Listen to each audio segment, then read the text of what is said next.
Hey everybody, welcome to WDW Travel Show for Monday, November 26th, 2012. We're glad you chose to visit with us tonight. We're going to talk a little bit about travel to Disney properties, as we do every Monday night, most Monday nights at this time. Tonight with a little bit of emphasis on traveling to Disney during the holidays, and particularly during Christmas, although a lot of different holidays are involved in the mix. And as we start to get things warmed up, we welcome the other wheels in this cog that we call the show. There's Aljon Go. Good evening, Aljon. Good evening, Ed. I hope you had a great Thanksgiving. I had a much better Thanksgiving than I deserve, as probably most of us did. And although no giant turkey legs, I did miss out on that. So. Oh no! Did you try something different this year? No. Like very basic, Thanksgiving fare. Although it's one of the best ones ever. So it was, turkey dressing, or I got into this discussion of whether it's turkey or if it's dressing or stuffing. I didn't know there was a difference. Knows exactly what's going on with that, because I always get the two confused. Well, as I understand it, dressing is made on the outside and stuffing is on the inside, and they are totally different. Is that right, Kristen? I think it depends on who you are. A lot of times dressing is dry, whereas stuffing will be moist. So. Okay, well, this was good, whatever it was. I don't think I particularly like the idea of pulling my stuffing out of the middle of a turkey. I don't know. I like it.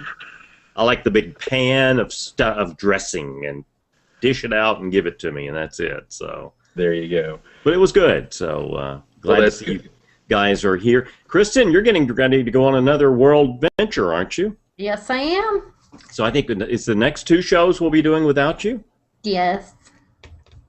Aljon, can we make it? We're gonna try. Okay. We won't have the eye candy like Kristen, but that's okay. We'll try to make do. Well, you're right. I'm not even going to joke about it. There's no way we can get around that. By the way, Aljon, tell them a little about you. Sure thing, Ed. Aljon Go here, and of course, resident Disney geek.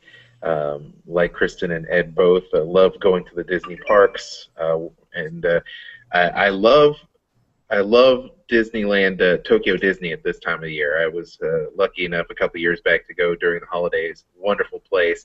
But of course, being a geek, I also like Marvel and the world of Star Wars, and now that they're all under one roof, I couldn't be happier with Disney. It's a great time to be a Disney fan.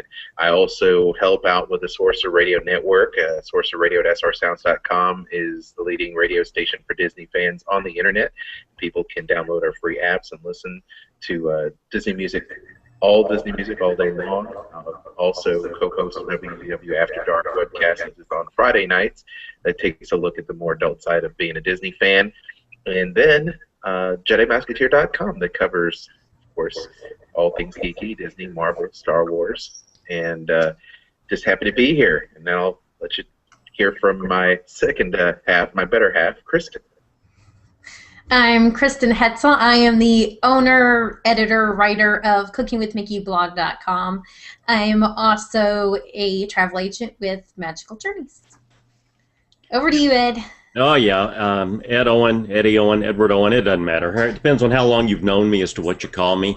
And I'm called a lot of other things as well. Primarily all my life I've been a broadcaster, but I'm a big Disney geek. First went in '73, and I do a lot of web development. I got a few projects I'm under the works right now. One right there, you can see, the cruisetube.com, which is my newest website. Over 2,300 promotional cruise videos for 16 major cruise lines. So working on that. That hadn't been unveiled yet, but it's kind of in beta test mode. So we're doing some stuff on that. You can find everything I do at edowen.com. So that's kind of the catch-all, where you find all my writing and all the nonsense that I do. So, and I'm actually experimenting with a new thing here tonight. I've got another computer over here with some information on it. I don't think it's going to work very well, so I'm going to rely on you guys to look up most of the stuff as we talk. I guess all of us have been to Disney, a Disney property during the holidays, and I'm going to say there's nothing quite like it, because if you take the The color, the excitement, the sounds, even the smells, just the atmosphere, and magnify it, you know, umpteenth number of times. That's what it's like during the holidays. Do you agree with me on that? Oh, I think it's awesome to go during the holidays. Love going during the holidays. Well, you know, The world you is have so to much look. fun. So much stuff to get into, and there's even free stuff to get into. So what's not to like? You've got the Christmas, and of course followed by New Year's, and the fall into the winter. There's so many things back to back to back to back, and it's just a great time to be there. And I love it. It's very magical. And I'm going to go out on a limb here and say you really don't have to be, and I don't mean to be disrespectful of anybody watching, but let's say you're not really big into the religious portion of all of this. Go and enjoy the scenery, the food. I mean, yes, if you enjoy the religious side, that is taken care of. But this is a whole different world on how they do things. So don't feel left out or feel like you'll be, you know, whatever. Disney does their thing for everyone.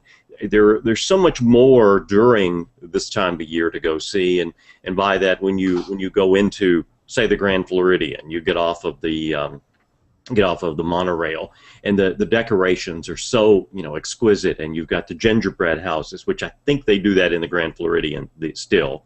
Yes. Okay, they do. You know more about that than I do, Kristen.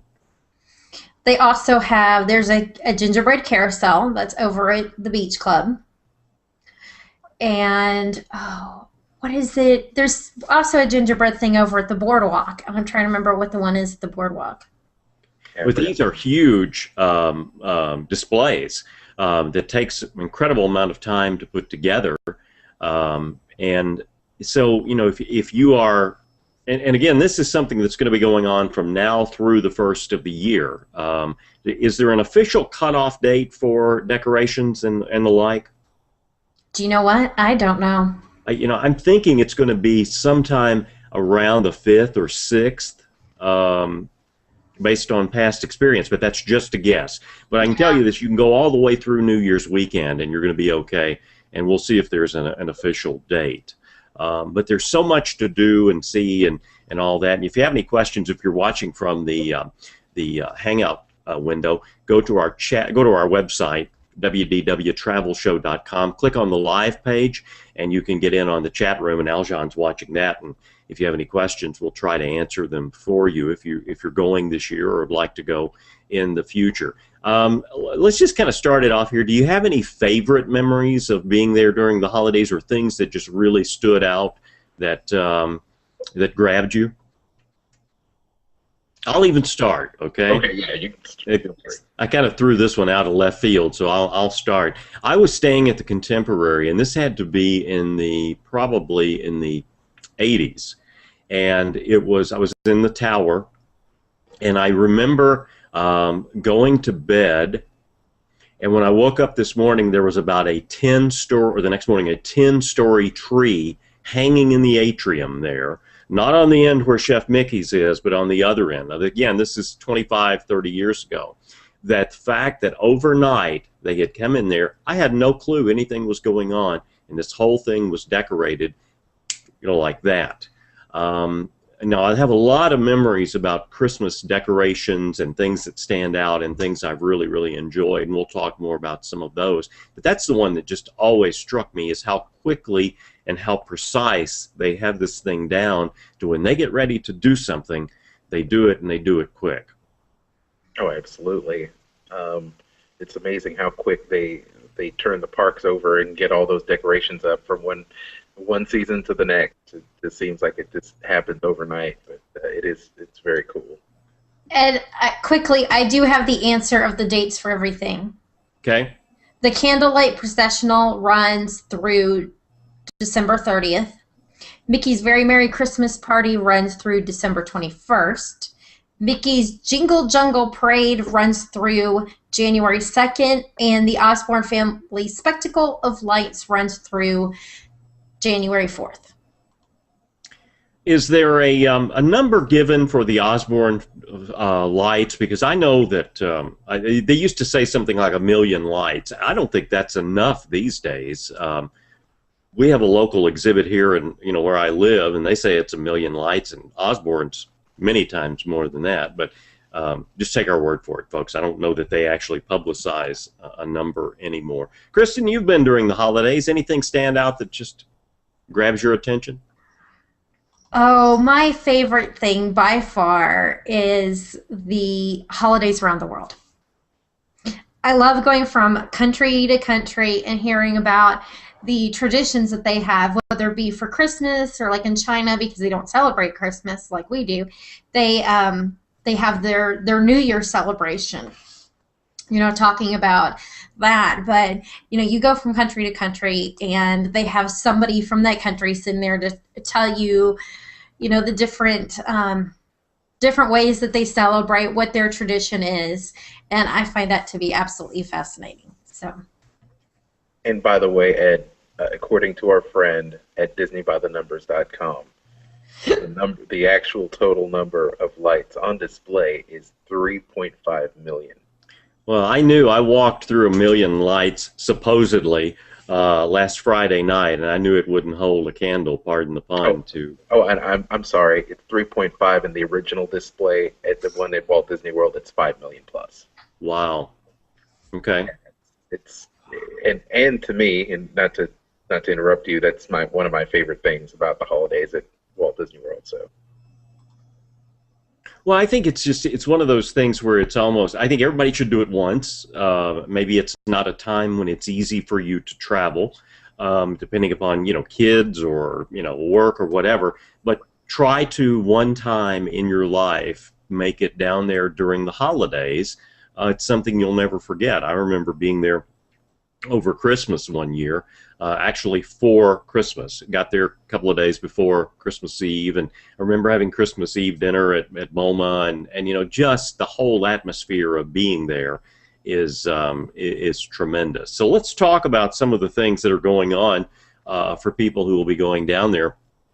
I mean, each park has its own thing. I mean, Kristen, you alluded to that a little bit. The candlelight processional at Epcot, at Epcot. The Very Merry Christmas Party at the Magic Kingdom, the Jingle Jungle Parade, is that what they call it, at Yes. Animal Kingdom, and then what's over at the studios? Osborne Family Yeah, the Osborne Dancing Lights. Right. Okay. I was trying to think of a show, and I thought, wait a minute, there is no show. That is the show. That is the show. The show. And not only that, you're going to have something everywhere you go. Every hotel is going to be decorated. There's going to be different things like that. Kristen, let me ask you about food during this period. Do the people at Disney do things differently with food during the holiday season? Some of the restaurants will have like a special menu right around Christmas for those who are spending the holidays there. If you go to any of the bakeries and things like that, and you can find specialty cupcakes and cookies and that kind of stuff. Even, they'll have like pumpkin spice fudge that you can buy, or candy cane fudge, things like that. Let's see, what else? Germany, you can pick up Glühwein, which is their mulled wines, so you can pick that, served hot. Oh gosh, let's see, what else? Well, one thing I can tell you is I know that during the holidays they do bring in extra personnel. I know some people that work for the cruise line who a couple of times a year actually have to go in the park and work, and part of what they do is during the holidays they hand out things like cider, things like that along Main Street, or in the other parks as well. So there will be specialty items that aren't normally available in places that they aren't normally available. There is I think it was called High Octane. I don't know if it still is, but it's right next to the studio. Is it Studio Catering Company? Mm-hmm. back there's like a little bar, and during the holidays they have like 4 different special holiday drinks. One's like eggnog, one's a cider, that you can grab, which is, I always recommend, if you like to have a cocktail, head that direction, pick up your cocktail, and walk down and check out the Spectacle of Lights with your drink. You've got your little, wintry drink, and the snow's falling, and it's just very nice. But that's one of the places that you can get something very different than what they have the rest of the year. I think it's 4 different cocktails they had in the past. Do you guys like eggnog? Because I think eggnog's the nastiest stuff this side of motor oil. I love eggnog. I like eggnog. Oh. Kristen turned me on to the eggnog, and it's pretty good. I definitely wasn't one to start doing, but I don't like the non-alcoholic version of eggnog. You need the alcohol in it. You need something in it because it's so god awful. But I like boiled custard. I'm a big boiled custard fan, and I'll drink that every Christmas. But eggnog. See, that's what my mom drinks. She likes the boiled custard, and I go with the eggnog. Well, I just don't know about the old eggnog. All right, let's talk about. We'll just talk in generalities here, and then we'll talk about specific parks and all. If you're going to Disney World for Christmas, what are the things you're going to have to pay extra for? A lot of the things that you're doing when you go see the Osborne Family Lights, that's a part of your ticket. When you go see the things going on at Animal Kingdom, that's a part of your ticket. Really, the only thing extra is the scary, or the not so scary, I want to call it, Christmas party, the Very Merry Christmas Party. Is that correct? That's it. That is the only other thing that you could possibly pay for would be the candlelight processional dinner package. Okay. That's the only other thing I that's right. could possibly have to pay for. But of course you don't have to do that. But right. So unlike other times where you have of course you have multiple events every day at the multiple parks, unlike when you have the not so scary Halloween party, which is optional and you do have to pay significantly more for. You've got 4 different parks, 3 things going on that basically are included, plus you'll get to enjoy the color and the majesty, or whatever you want to call it, at the Magic Kingdom, even if you don't go to the evening party. Now, I have not been to Mickey's Christmas party, so I'm going to ask you guys, if you've been, to give me a little idea what goes on that. Sure. It's a hard-ticketed event, and I'm sure Kristen will give you the lowdown on the tickets and how much they're going for this time around. But basically, they decorate the entire Main Street with Christmas decorations, holiday cheer, Christmas wreaths, the whole 9, and make and have fake snow. Well, it's not fake snow, but they have a snow machine that actually blows snow onto Main Street patrons as they walk by, and I believe it's some kind of suds machine that actually does that. But they focus the lighting in such a way where it looks like you're basically going down Fall Creek Falls, so it's got that whole kind of It's a Wonderful Life vibe to it. There's snow coming down on Main Street, and as you walk through with your for this hard ticket event, Mickey's Very Merry Christmas Party at Magic Kingdom, there are going to be different stations where you get to grab sugar cookies and hot cocoa throughout different various places, and it's very, very cool. In that respect, because everything is so well themed, everything is so well placed. The cast members are in the holiday spirit. People are saying Merry Christmas and Happy Hanukkah and all kinds of cool stuff. Happy holidays. Happy holidays, right? Merry Christmas, Kwanzaa. They're celebrating everything, and there is special merchandise that's available. They have the exclusive pins for Mickey's Very Merry Christmas Party. They also have special T-shirts and all kinds of things of that nature, and it's a very fun time. I believe there's also Kristen and I, when we went in years past, the cast members oftentimes go caroling So it's It's quite interesting. outside Columbia Harbor House. But they Yeah. stand there and do Christmas caroling, and you can join in. They have a book of songs that they can sing from. The one thing you did, well, there's a couple things you didn't mention about the castle dream lights that appear on Cinderella's castle. Right. You also have Mickey's Once Upon a Christmas Time parade, where Santa Claus makes a very special appearance at. And then you have holiday wishes as well, special fireworks. I think it's important, yeah. Oh, I was just going to say, important to note that anytime you have a hard ticket event that you pay extra money for, they will have a special parade and special fireworks and a special presentation surrounding the castle in terms of lighting and special effects and fireworks. So that's pretty much a given for any extra hard ticket event that you purchase. I was trying to remember when you were talking, Aljon, about the different holidays. I was trying to remember Festivus, and I could not remember Festivus to save me until after you got through. That's right.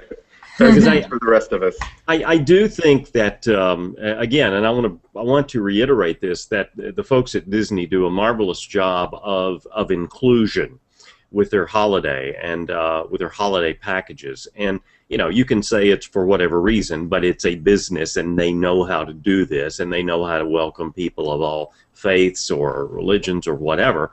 So again, there's something for just about everybody. Even if you say, it's a Christmas this or it's a what that or whatever, it's everybody's going to feel included there. So enjoy it. Just take it, and run with it. I don't see how you couldn't appreciate what they do for the money that you spend on a hard ticket event like this.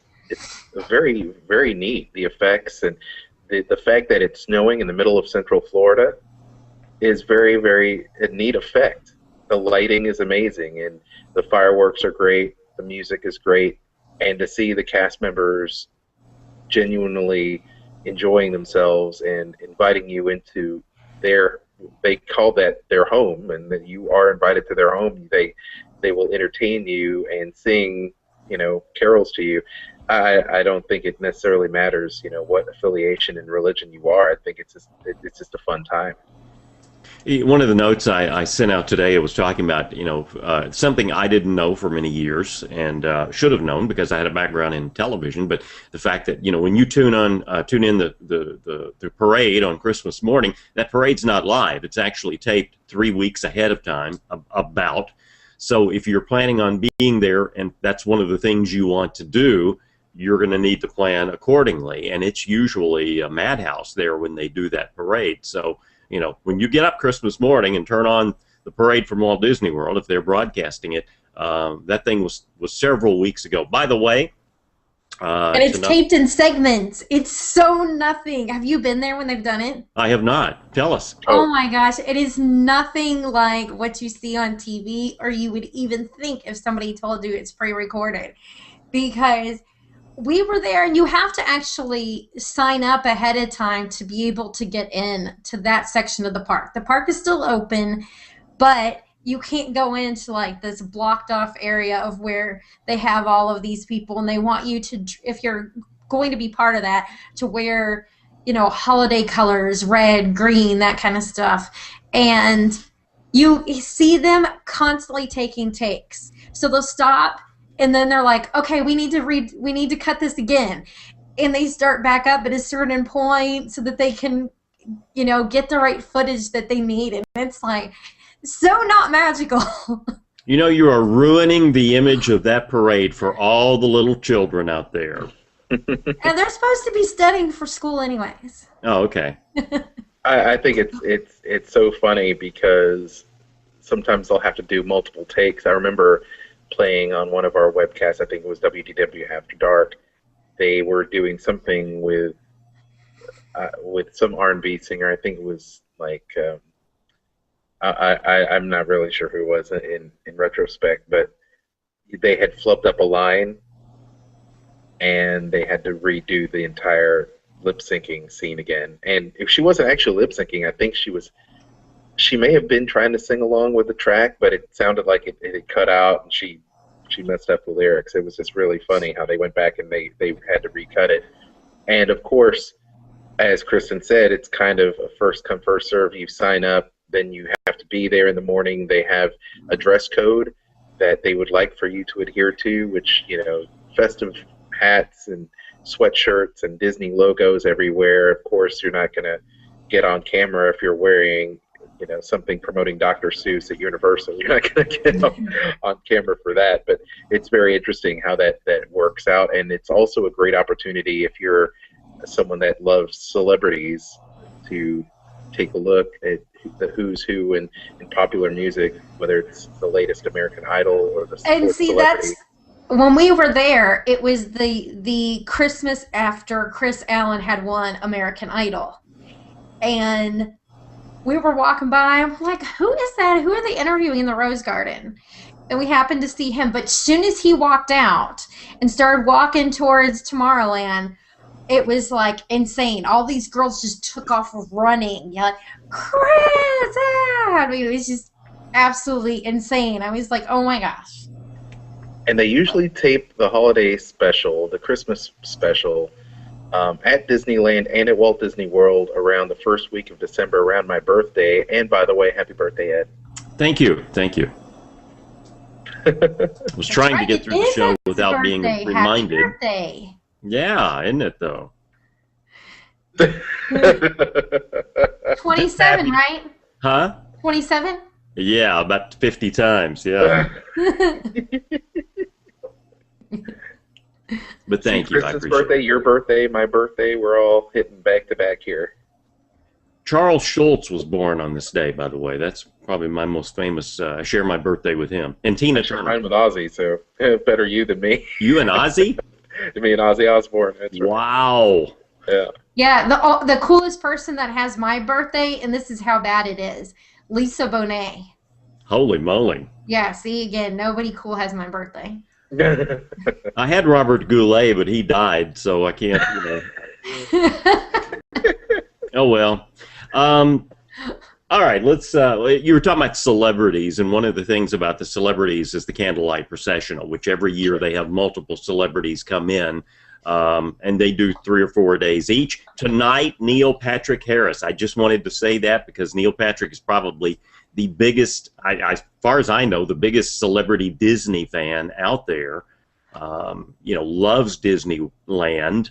Wait. You're What? forgetting Gary Sinise. Is he a bigger Disney fan? He does huge. every year that he can be there. He's there for Christmas. Like, that is when he chooses to do. And he is actually there this year for Christmas. He'll be there the 23rd through the 25th. Yeah, I believe. Yes, he so. is. Yeah. Yeah. Hey, trust me. I'm sitting here looking at it on my computer. That's the only screen that will come up. So I pulled it up to make sure I had Neil Patrick Harris right. But you talk about that. That's another thing you can do, and I've got it right here. Coming up, Whoopi Goldberg, Andy Garcia, Blair Underwood, James Denton, Jody Benson. Who's Jody Benson? No. Ariel. Oh, okay.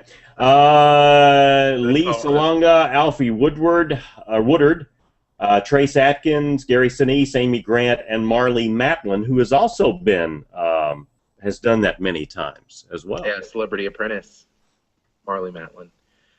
And this is great. All these people are huge Disney fans. Obviously, that's why they're there. Amy Grant has done it a number of times. Whoopi Goldberg has done it a number of times. Leah Salonga. I mean, it's really cool to see Jody Benson, Ariel, and then followed by Leah Salonga, Mulan, back to back. The singing voice of Ariel. Yes, the singing voice of Ariel, the singing voice of Mulan, which is good. Well, it'd be kind of silly if she did the speaking voice for Mulan and then not the singing voice. Well, she also does a singing voice for Pocahontas, if I'm not mistaken. If you two are going to fight, I'll have to take over the show, okay? I'm sure there's a bunch of Disney fans just yelling at their screen right now going, oh, Elton's wrong. But that's all right. Leah Salonga is fellow Filipino, so can't go wrong with that. But yeah, the Candlelight Processional, very neat show, and it will be packed. So I suggest what Kristen mentioned earlier, to get one of those lunch and dinner packages so that you can kind of find your way in a reserved You're section, so you wrong. don't have to. What's that, Kristen? She does not do the singing voice for. Pocahontas? Nope. Which was it that I know it's Mulan, but anyway, she'll find out. Or was Find it out Jasmine? what? It was Jasmine. Leah Salonga. Anyway, don't tell me that I'm wrong and then not give me the right answer. It's Ariel. No, Leah Salonga. Not Jodie Benson. I know Jodie Benson. Kristen's looking all confused right now. Well, No, Jodie Benson doesn't do the singing voice for Ariel, remember? Okay. Okay, so are you going to give me the answer or what? The answer is the girl who does Mulan. Oh, Mulan, back to back. That's right. What am I? Yeah, you're right. Okay. Everybody's like, "Oh my God, Aljon." Great, I think it's time for you to go back on the road, Aljon, for a day or two. dude. I am always on the road. When am I not on the road? You're going to need to have to live with her after this, you know. No kidding. Why can't we just edit that whole section out of the show? Can we just back up can we just rewind it and just totally? Okay, so moving forward, yes, I do agree. We need to get the Disney dinner packages. So if you're interested in seeing any one of these celebrities retell the story of Christ's birth, with this awesome orchestra, a lot of celebrity conductors are there. The high school choral group, along with the professional choral groups, and the American adventure singers. I'm trying to remember their name too. Voices of Liberty? Voices of Liberty. Thank you, Adam. Usually are there as well. I'm not really sure what their schedule's like because they're on the West Coast doing things, but it's well worth it. Get the dinner package, and over there at Epcot, and you could eat at all those great restaurants Kristen eats and raves about, like the Beer Garden. The ones Coral Reef. that participate in the Candlelight Processional dinner package are Beer Garden, Le Chefs de France, Coral Reef, Garden Grill, La Hacienda de San Angel, Le Cellier Steakhouse, Nine Dragons Restaurant, Restaurant Marrakesh, Rose and Crown, San Angel Inn, Tepanito, Tokyo Dining, Tutto Italia, and Via Napoli. I was just looking at the pricing. It looks like those, depending upon whether lunch or dinner, you can go from pretty much all price ranges, from about $35 up to maybe $71 or $2 on the high end. Yeah. So it's not cheap, but you do guarantee yourself a good seat, right? Yes, you do. You will have a seat. Awesome. Disney Fan Addicts, I think, posted the schedule, I believe, of celebrities who will be doing the West Coast as well. So there, you can catch this, and I will call up that event here momentarily, but there are also a lot of big names there doing the Disneyland Resort as well. So, that's something to keep in mind. We tend to centralize on Walt Disney World, but the things we're talking about are done in all of the resorts and parks, in different ways. So, if you're going to be in California or in France or in Hong Kong or wherever, things will be going on, on a different degree. Oh, absolutely. Very, very cool stuff. But, man, I can't tell you, there's nothing worse. And on occasion, it tends to get pretty cool, windy, perhaps rainy. Might behoove you to go ahead and get that dining package so you could go see the Candlelight Processional and not have to wait in that long line, because it tends to be insane. And that brings up something while you're looking for that, Aljon, that you brought up something about the weather and all of that, and for people who haven't been to Disney World in December or maybe January or February, the weather can vary greatly. I remember when I was down there, the one year I was there for Christmas, Christmas Eve and Christmas Day, I had on shorts, and then by the next day, it was down in the probably the low 50s. And that's not to be, or not unexpected, or not unusual, to have those kinds of varying degrees in temperature. So you need to be prepared when you go. I mean, it's been pretty cool down there in the last few weeks as well, and we were just barely into November. Absolutely. I think something that Chris and I would have wanted to get and use at one point was a poncho. And I think we ultimately ended up getting one, but no, she could have used a sweater. It does get really cool out there, so just prepare and make sure you check that the Weather Channel as you leave the resort or wherever you're at that time, so that you can be prepared. So. All right, let's jump over to, we talked about the candlelight processional. Best thing you need to do, check and see if there's a celebrity you want to see, plan your trip around it. If you've already got your trip planned, I mean, you're not going to be disappointed no matter who you see. I think you're going to enjoy it. Get a meal package probably is the best thing to do to take care of that. Let's hop over to the Hollywood Studios, because that's probably the easiest attraction as far as the Christmas attractions to see, because you can just kind of walk through it at your own leisure. What's your thoughts on that? I love it. It's the best. And the great thing is that you don't need to get there early at Hollywood Studios in order to partake of the Osborne family spectacle of dancing lights. There's literally a show every 15 minutes. They usually vary it up on the soundtracks, because what happens is you walk down the back lot down there, the streets of New York, and they have it completely decked out, that entire street, all kinds of different lights, and they have the lights choreographed to the different soundtracks that they play, whether it be from Mannheim Steamroller or whatever Christmas music they have planned up. And it's not your typical Christmas music. They usually have it rocked up so that it's very impactful when the lights flutter with the music.